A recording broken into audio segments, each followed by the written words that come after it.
Hello students, आज की जो क्लास होने वाली है क्लास 10th एनसीईआरटी मैथ चला। इस चैप्टर का नेम है दो चर वाले रैखिक समीकरण। A pair of linear equation of two variables होते हैं। तो इनमें काफ़ी प्रॉब्लम्स होती हैं, कैसे सॉल्व करते हैं। इसमें जो एग्जांपल अगर हम बात करते हैं तो a1x plus b1y is equal to C और a2x plus b1b2y is equal to C1 and C2। यहाँ पर जो A1 A2 है वो x के जो कोफिशेंट है और B1 B2 है y के कोफिशेंट है। तो इनसे जो इक्वेशन बनेगी इसमें हम करेंगे प्रतिस्थापन विधि। ठीक है, तो प्रतिस्थापन विधि करेंगे आज। तो इस वीडियो को अंत तक देखना है और आपको समझ आएगा कैसे सॉल्व करनी है। बहुत ही ईजी तरीके से बताएंगे। थर्ड है एक्सरसाइज का क्वेश्चन नंबर फर्स्ट है x plus y is equal to 14, x minus y is equal to 4। तो ये हमें प्रतिस्थापन विधि से सॉल्व करना है। तो इसको इक्वेशन फर्स्ट ले लेंगे और ये इक्वेशन होगी आपकी सेकेंड।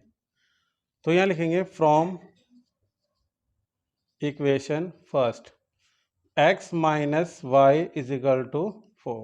प्रतिस्थापन विधि का मतलब है कि यहाँ से x अगर पॉजिटिव है, y पॉजिटिव है, तो इसमें से वैल्यू निकाल करके सेकंड में रखनी है और फिर y की वैल्यू निकाल करके इक्वेशन थर्ड में लिखनी है। तो पहले y की वैल्यू निकाल लेते हैं, 14 माइनस का x, y is equal to 14 minus का x। ये इक्वेशन होगी आपकी थर्ड। अब हम यहाँ लिखेंगे पुट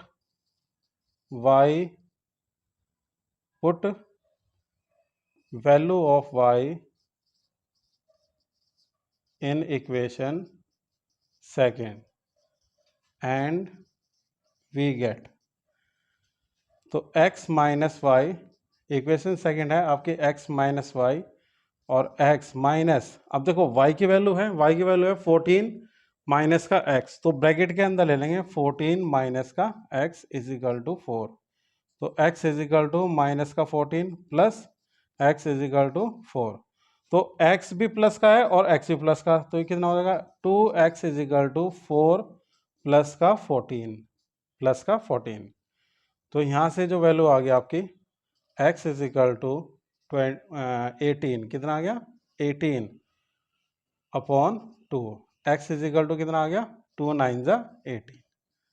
अब ये x की वैल्यू आपको इसमें पुट करनी है। Now equation third y is equal to 14 minus का 9, तो y इज इक्वल टू कितना आ गया 5। अब ये चेक करना है जो हमने ये मेथड सीखा है तो ये हमारी इक्वेशन सही है नहीं है। देखो x और y की वैल्यू को प्लस कर दो, 9 प्लस 5 कितना हो गया 14। तो हमारा आंसर सही है। आपको आंसर शीट एग्जाम में चेक करने की जरूरत नहीं है, आप उसमें x और y की वैल्यू पुट कर देंगे। अगर आपकी इक्वेशन में ये वैल्यू सही आ रही है, प्लस करके या माइनस करके सही आ रही है, तो आंसर सही है। 9 माइनस 5 इज इक्वल टू 4, तो आंसर सही है। तो ये है सिंपल इक्वेशन और इसको सिंपल तरीके से सॉल्व किया। एक क्वेश्चन आती है आपकी जो फ्रैक्शन में आती है, उसको कैसे सॉल्व कर। क्वेश्चन नंबर सेकंड है s minus t is equal to 3, s upon 3 plus t upon 2 is equal to 6। Equation first and equation second यहाँ पे लेट कर लेंगे। तो पहले इक्वेशन फर्स्ट को सॉल्व करते हैं, s की वैल्यू निकालेंगे क्योंकि x पॉजिटिव में है और t क्या है नेगेटिव है। तो s is equal to 3 plus t, ये इक्वेशन आपकी थर्ड हो जाएगी। अब x की वैल्यू किसमें पुट करनी है, आपको सेकंड में करनी है।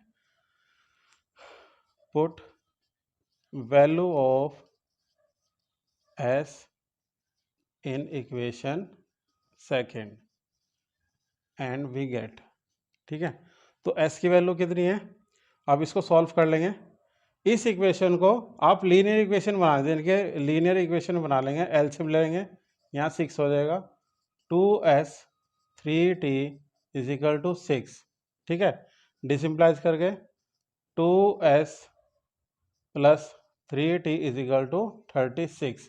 ये इक्वेशन सेकंड आ गई है आपकी, इक्वेशन सेकंड आ गई है क्योंकि हमने यहाँ एलसीएम लेके सॉल्व कर लिया और 6 की मल्टीप्लाई 6 के साथ कर लेंगे, 36 आएगी। तो ये लीनियर इक्वेशन में आ गई आपकी। अब इसमें s की वैल्यू हम x की वैल्यू पुट करते हैं 2 into 3 plus t plus 3t is equal to 36। 2 3 जा 6, 2t plus 3t is equal to 36, 5t is equal to 36 minus 6, 5t is equal to 30, ठीक है। और t इज इक्वल टू कितना आ गया 30/5, और t की वैल्यू आ गई आपकी 5 6 जा 30, तो t की वैल्यू आपकी कितनी आ गई 6 आ गई। ये इक्वेशन आपको फ्रॉम इक्वेशन थर्ड इसमें पुट करनी है। तो s is equal to 3 plus 5, 3 plus 6 is equal to कितना आ गया 9। तो ऐसे ये क्वेश्चन आपकी सॉल्व होगी। अगर लीनियर इक्वेशन नहीं है, पहली लीनियर इक्वेशन है, सेकंड नहीं है, तो हम उसको चेंज करेंगे, फिर वैल्यू निकालेंगे s या t की, जो भी आपके वेरिएबल्स दे रखे हैं, फर्स्ट और सेकंड जो भी पॉजिटिव में होगा उसकी वैल्यू निकाल लेंगे।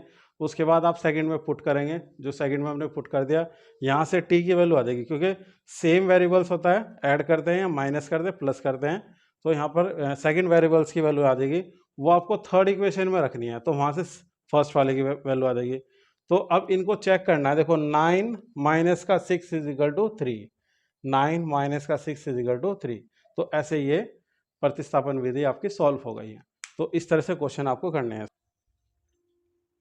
क्वेश्चन नंबर 3, ये आपका डेसिमल में है ना, डेसिमल पॉइंट यानी कि पॉइंट में है वैल्यू। पहले इसको सिंपली सॉल्व करेंगे, तो यहाँ से पॉइंट उड़ाएंगे, 2/10 हो जाएगा x, यहाँ से 3y/10 और 13/10 हो जाएगा। फिर यहाँ से सेकंड को सॉल्व करेंगे, 4x/10 प्लस 5y/10 और 23/10। अब यहाँ से 10 कॉमन लेकर के हम कट कर सकते हैं, तो 2x plus 3y is equal to 13 multiply by 1/10। यहाँ से हमने कॉमन लिया 1/10, 10 से 10 कैंसिल हो गया। ऐसे ही यहाँ पे 1/10 कॉमन लिया, 4x plus 5y 23 multiply by 1/10, यहाँ से भी 10x कॉमन ले लेंगे। अब प्रतिस्थापन विधि देखो, यहाँ से रेखिक समीकरण हो गया आपके, लीनियर इक्वेशन हो गई 2x, तो 2x की वैल्यू निकाल देंगे, 2x is equal to 13 minus का 3y, x is equal to 13 minus का 3y/2। ये इक्वेशन आपकी कौन सी होगी थर्ड, ये फर्स्ट हो गई और ये सेकंड हो गई आपकी इक्वेशन। ठीक है, 10 यहाँ एलिमिनेट कर देंगे, हटा देंगे इसको, क्या करेंगे हटा देंगे इसको 10 को, ये मैंने शो करके दिखाया ताकि आपको समझ में आ जाए। ठीक है, इतना आया समझ में। अब क्या करना है, x की वैल्यू पुट करनी है किसमें, सेकंड में, इस वाली सेकंड में पुट करते हैं। तो put value of x in equation second. ठीक है, 4 ब्रैकेट लगाएंगे क्योंकि x की वैल्यू क्या है आपकी न्यूमरेटर डिनोमिनेटर में है, तो 13 माइनस का 3y/2 प्लस का 5y एज इट इज और 23 एज इट इज। ठीक है, इसको सॉल्व करते हैं।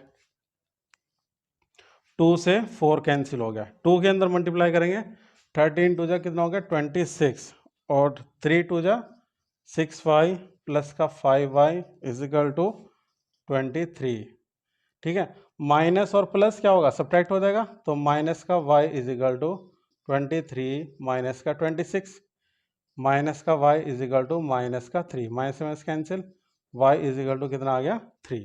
अब y की वैल्यू किसमें पुट करनी है, आपको थर्ड इक्वेशन में करनी है, फ्रॉम इक्वेशन थर्ड। तो जब y की वैल्यू पुट करेंगे तो ये हो गया आपका x is equal to 13 minus 3 into y की वैल्यू कितना आई 3, तो 3 यहाँ पे पुट कर देंगे अपॉन में 2, x is equal to 13 minus का 9/2, x इज इक्वल टू 4/2 और 2 आ गया, x इज इक्वल टू कितना आ गया 2 और y इज इक्वल टू 3। अब यहाँ अगर आप वैल्यू पुट करते हैं, देखो x इज इक्वल टू 2 है, तो 2 2 जा 4 और 3 3 जा 9, 9 और 4 कितना हो गया 13, तो क्वेश्चन आपका सही हो गया।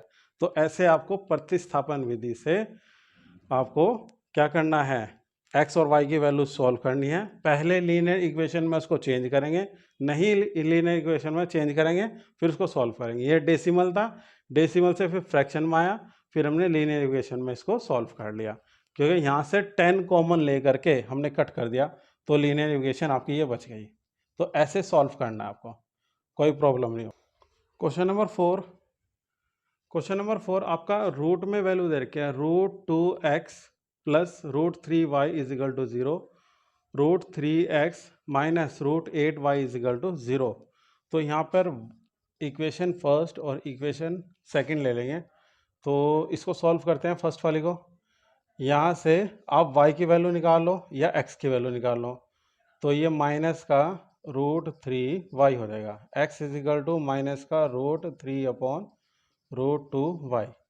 अब आपने देखा होगा कि कोई भी वैल्यू रूट की डिनोमिनेटर वैल्यू नहीं होती है, तो इसके कंजुगेट से मल्टीप्लाई कर दो, √2 अपॉन √2। तो x is equal to minus का √2 मल्टीप्लाई बाय √3, तो 6 हो जाएगा y और नीचे 2 हो जाएगा। ये इक्वेशन आपकी सेकंड आ गई। अब फर्स्ट में सेकंड में पुट करते हैं, put value of x in equation second and we get, ठीक है। वैल्यू पुट करते हैं इसमें, तो √3 इंटू माइनस का √6 अपॉन 2y माइनस का √8y इज इक्वल टू, ठीक है, x की वैल्यू है आपके पास तो ये आ जाएगा 0, ठीक है। सॉल्व करते हैं इसको। अब देखो √3 मल्टीप्लाई बाय √6 के फैक्टर कर लेंगे, 3 और √2 हो जाएगा ये, अपॉन में 2y, √8y is equal to 0। तो यहाँ √3 3 आ जाएगा, 3√2 upon 2y is equal to, sorry minus का 8y इज इक्वल टू 2। अब यहाँ एलसीएम ले लेते हैं, तो एलसीएम लेने का मतलब है 3√2y माइनस का 2 इंटू √8y अपॉन में 2 इज इक्वल टू 0। ये 2 जो वैल्यू हो जाए 0 हो जाएगी, ठीक है। अब यहाँ से 3√2y माइनस का, इसको सॉल्व कर लेंगे, 2√2 लिखेंगे y इज इक्वल टू 0। अब देखो ये भी माइनस का, ये माइनस का, ये 2 जो 4 है और ये 3 है, तो माइनस का 7√2y is equal to 0, y is equal to 0 upon minus का 7√2। तो ये ओवरऑल कितना हो जाएगा, 0 हो जाएगा। तो y की वैल्यू 0 आ गई। अब y की वैल्यू जब इसमें रखेंगे तो x की वैल्यू भी 0 आ जाएगी। तो x is equal to minus का √6 upon 2 into 0 is equal to 0। तो x is equal to 0 and y is equal to 0, तब जाके दोनों वैल्यू 0 आ जाएगी, ठीक है। यहाँ 0 आ गया, यहाँ 0 आ गया, तो 0 आ गया। तो आज की वीडियो में ये प्रतिस्थापन विधि ही, अगली वीडियो जो विलोपन विधि की होने वाली है बहुत अच्छी होने वाली है। तो मिलते हैं नेक्स्ट वीडियो में।